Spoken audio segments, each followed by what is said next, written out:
yaşayacak şehitler. Uçardım kanadım olsaydı eğer, ben kadın olsam da eskerim esker. Her zaman ben senin oduna yandım. Sen ilk ünvanım, sen ilk andım. Gökte yanan ulduzlar şehitlerdi şehitler. Düşen akşam sabahlar şehitlerdi şehitler. Parlak yanan çırağlar şehitlerdi şehitler. Al gelin yurt gelin şehitlerdi şehitler. Gökte yanan ulduzlar şehitlerdi şehitler. Düşen akşam sabahlar şehitlerdi şehitler. Parlak yanan çırağlar şehitlerdi şehitler. Al gelin yurt gelin şehitlerdi şehitler.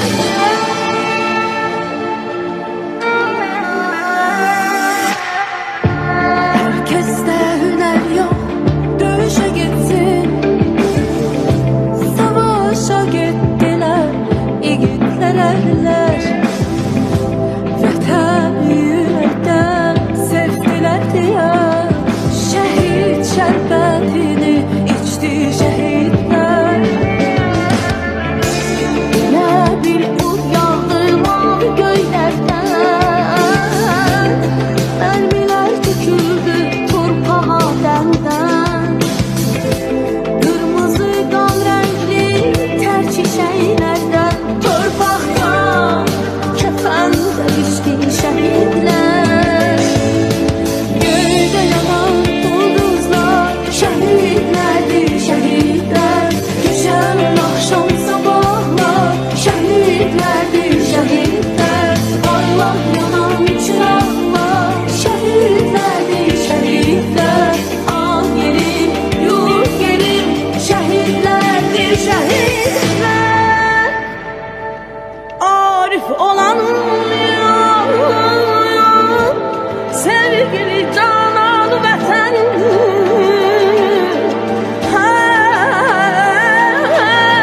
namusu hem qeyrəti vicdan vətən. Ölsəm vətən uğruna, buna fəxr edərəm mən. Canı nə zamaya istəsə qurban vətən. Dünyanın en büyük sərvəti olan ömrünü qurban vermiş hər bir evladımız Azərbaycanın tarixində qəhrəman kimi yaşayacaq.